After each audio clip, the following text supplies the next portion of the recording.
Okroshka without black caviar is disrespect for mother, said the mother-in-law, throwing the plate. But after her daughter-in-law's words, she abruptly got ready to go home. Good day to all and have a great mood. Before we begin, write in the comments what mood you are in, whether you subscribed to the channel and liked it. Enjoy listening. Marina never thought that her successful career in an international company would become a reason for endless nagging. She was proud of her path, from a simple manager to a department head in 4 years. But in the eyes of Claudia Petrovna, this was something shameful, almost indecent. Just office plankton. The mother-in-law snorted when Marina tried to talk about a new project or promotion. In our time, women became directors of factories. They sat around in these on spaces of yours. They met Serioza at a corporate party. More banal, you can't make this up. He worked as a system administrator on the floor below, wore funny t-shirts with prints and blushed when Marina smiled at him in the dining room. Their romance developed rapidly. 6 months later, they were already applying to the Legislative Assembly. The first visit of the future mother-in-law was supposed to be a regular introduction to the groom's parents. Marina then got excited, ordered a cake from the best pastry shop, bought a tea set, even laid a new tablecloth. Claudia Petrovna entered the apartment, looked at everything with an eagle eye and said, "Seryozhenka, couldn't you find a more well-off girl? She doesn't even have silver spoons." Quote. Seryoza then kept silent, lowering his eyes. And it became a tradition. Every Sunday turned into a sophisticated torture. Claudia Petrovna would come with the air of a queen, walk around the apartment, meticulously examining every corner. And then the parade of culinary criticism would begin. "Cutlets, my dear, again. And why not veal Porlovsky?" The mother-in-law would sigh dramatically, stirring her tea with a spoon. In decent families, they serve Peking duck or at least stuffed carp on Sundays.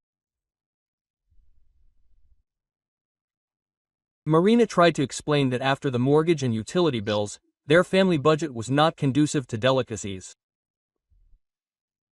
But Claudia Petrovna only shook her head. "My poor boy, they can't even properly feed him." At such moments, Seryoza seemed to dissolve into space. He would hide behind a newspaper, bury his nose in his phone, or urgently remember urgent affairs on the balcony. Each of his attempts to protect his wife ended in motherly tears and lamentations. "I only want the best. You don't love your mother at all." Gradually, Sunday visits turned into a real ritual of humiliation. Marina rushed between work and the kitchen, trying to please her picky mother-in-law. She looked for recipes in culinary blogs, consulted with colleagues, even signed up for Japanese cooking classes. But the result was always the same. Claudia Petrovna's contemptuously arched eyebrow and condescending. "Yes, of course, for a novice housewife it's quite bearable." The last straw was a conversation Marina accidentally overheard. The mother-in-law was talking on the phone with a friend. "Can you imagine, my daughter-in-law doesn't even buy red caviar from Astrakhan, but some kind of Sakhalin one. She said, it makes no difference, can you imagine such ignorance? And my Seryozhenka is silent, enduring, all like her father, kind, all forgiving." That evening Marina cried for the first time, not from resentment, but from impotent anger. She looked at her reflection in the mirror and saw an unsuccessful department manager, but a downtrodden daughter-in-law who could not live up to her mother-in-law's inflated standards. Something had to happen, something that would change this humiliating situation once and for all. Marina did not yet know that fate was already preparing a scenario for the perfect revenge, and the main role in it would be played by ordinary summer Okroshka. The July Sunday turned out to be especially hot. Marina woke up early, when the sun was just beginning to bake the asphalt in the yard. Sergei's mother was about to visit again, and she decided to cook something light and refreshing. Okroshka seemed like the perfect option. Homemade, traditional, familiar to everyone from childhood. Maybe today at least it will go without comments, she thought, carefully dicing fresh cucumbers. The cooked sausage was top-notch, the eggs were farm-made, the radishes were from the morning market. She even chose a special kvass, from a private brewery, tart and spicy. Seryoza was hanging around, trying to steal a piece of sausage every now and then. Quote, "Mom, let me try," he whined like a child, and Marina couldn't help but smile. At such moments, she especially keenly felt how much she loved this big child who still couldn't get out of his mother's influence. "You know," he said suddenly seriously, "Mom wasn't angry. She's just, well, old school. She has her own ideas about how things should be." Marina just sighed. She had heard these excuses hundreds of times.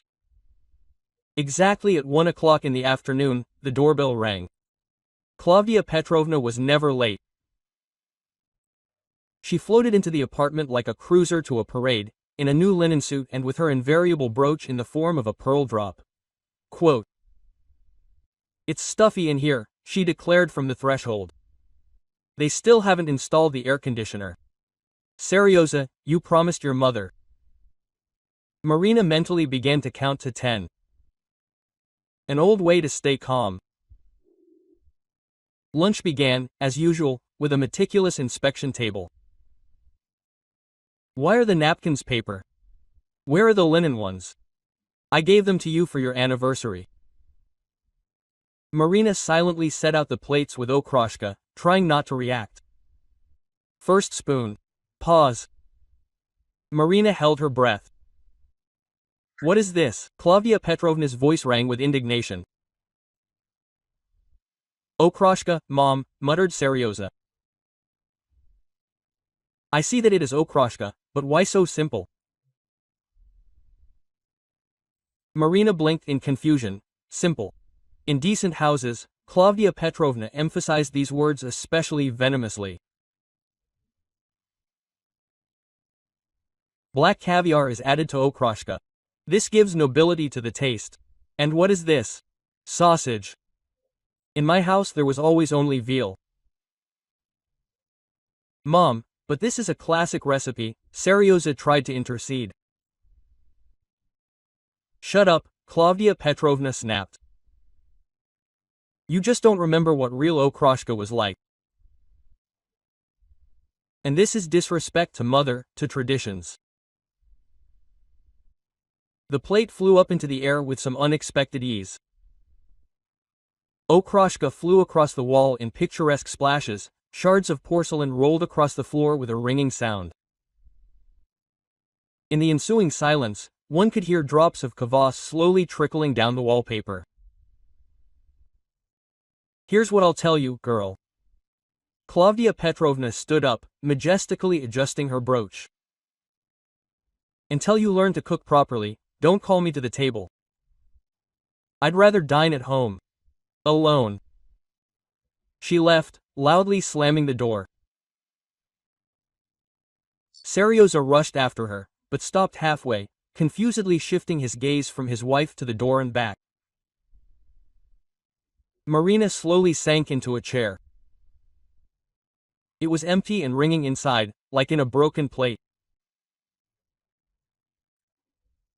She looked at the light wallpaper ruined by kvass, at the shards of porcelain, at her husband's confused face, and felt something new boiling inside, unfamiliar. Quote.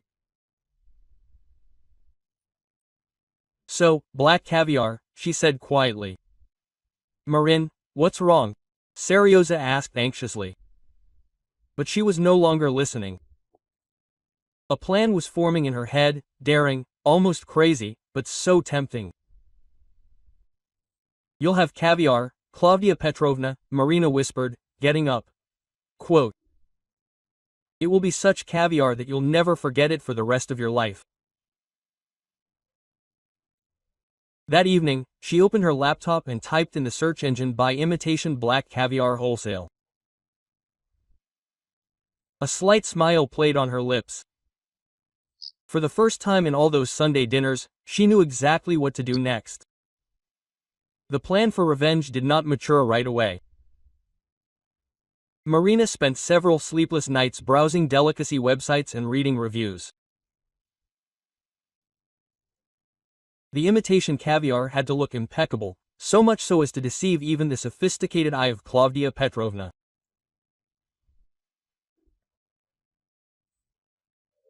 You've been acting strange lately, Seryoza noticed as she reread the ingredients of the next can on her phone screen for the third time that evening.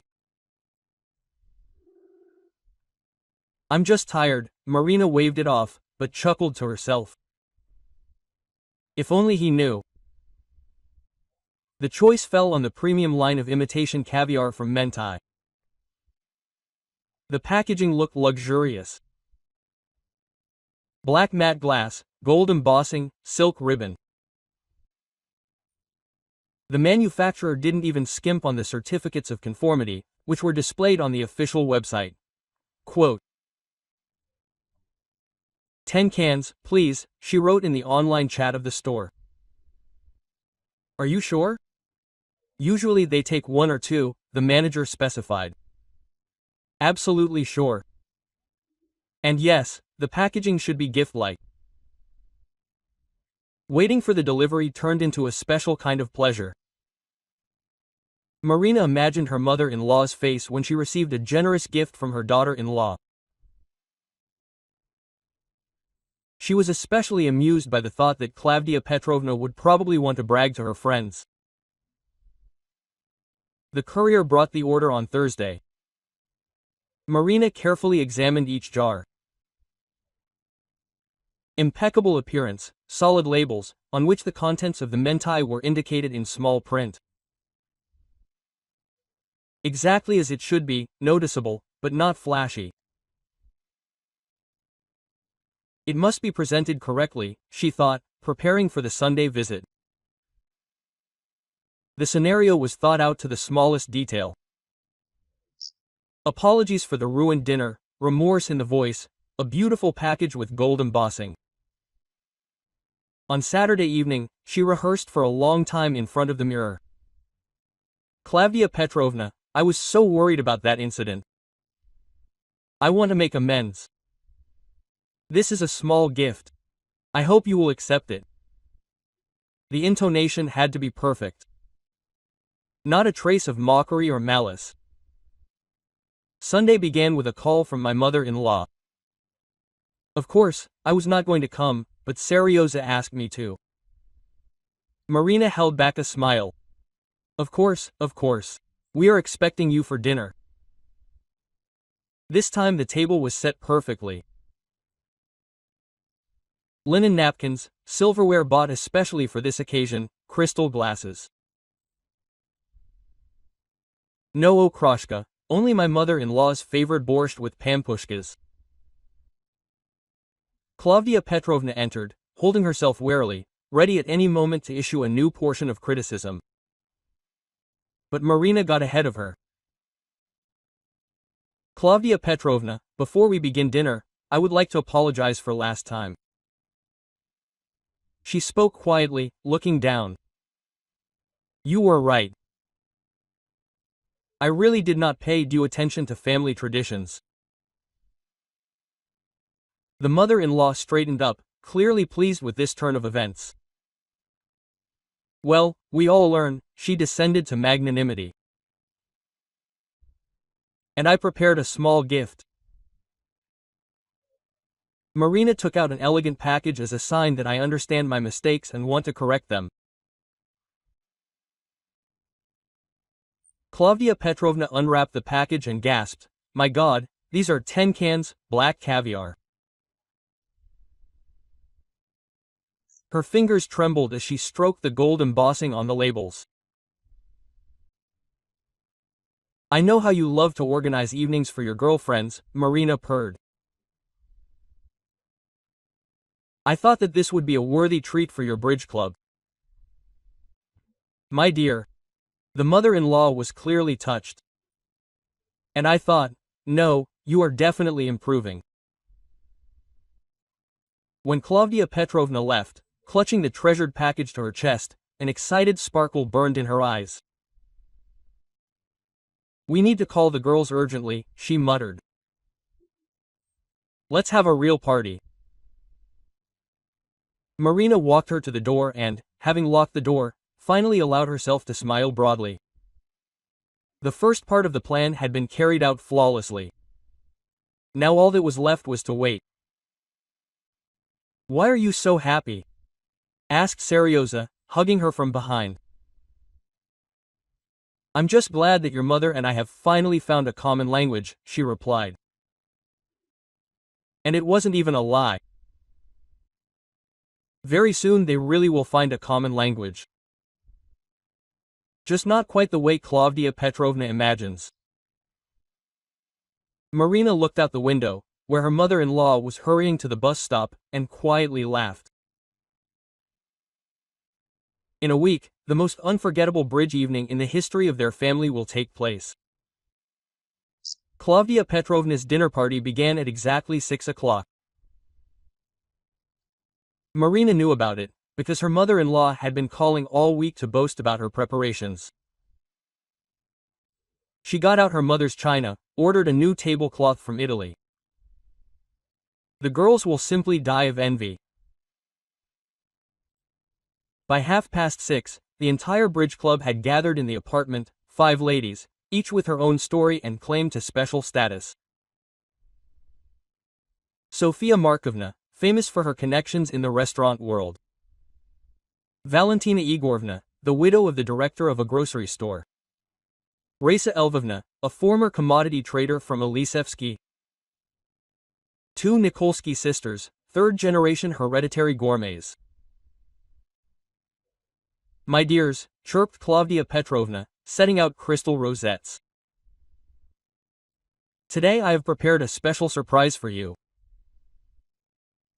She ceremoniously took the jars out of the gift wrapping, admiring their glossy sides. "Black caviar," Sofia Markovna squinted. "Where did all this come from now?" "Oh, it's a gift from my daughter-in-law," Claudia Petrovna proudly announced. Finally, she began to understand how a decent family should live. The first spoonfuls of the delicacy were met with an approving purr. "What an interesting shade," Valentina Igorovna drawled. "And the consistency is unusual," Raisa Elvovna supported. Sofia Markovna took an antique lorgnette in a gold frame out of her purse. She brought the jar to her eyes, turned it over, studying the label. "Klavochka, darling," she said with poorly concealed triumph. "And did you read the ingredients carefully?" "Ingredients?" Claudia Petrovna tensed up. Yes, here in small print. The main ingredient is pollock." A ringing silence hung in the room. Sofia Markovna solemnly read out. "Imitation premium caviar, made from pollock fillet using a special processing method." Pollock. Claudia Petrovna turned pale. "Oh my God," Valentina Igorovna gasped. "So it's a fake." The Nikolsky sisters simultaneously covered their mouths with napkins, hiding their smiles. "How lovely!" Sofia Markovna sang. Your daughter-in-law definitely has a sense of humor and didn't skimp on 10 jars. Simply a royal gift. Klavdia Petrovna sat frozen like a statue. Only her fingers, clenching the napkin, turned white from the tension. I don't understand. She knows how I feel about such things. That's probably why she gave it to me, Raisa Elvovna chuckled, and all 5 ladies burst out laughing. The evening was hopelessly ruined. The guests were getting ready to go home, showering them with exaggeratedly kind thanks. Such an unusual experience. Well, I've never tried mentai caviar. Now I'll have something to tell at the club. The following Sunday, Klavdia Petrovna came in quietly with a bag from a nearby bakery. Here, she muttered, putting simple cheesecakes on the table. Keu. Marina silently poured tea into cups. You know, the mother-in-law suddenly said, looking away. And your cutlets? They're actually very tasty. Mom always made them with garlic and dill, too. A lot has changed since then. Sunday dinners have ceased to be a cause for stress. Klavdia Petrovna learned to praise her daughter-in-law's skill, and if she criticized her, then somehow softly, almost shyly. Real black caviar is now served in their house only on big holidays. And every time the crystal caviar bowl appears on the table, the mother-in-law casts a strange, almost frightened glance at it and quickly changes the subject.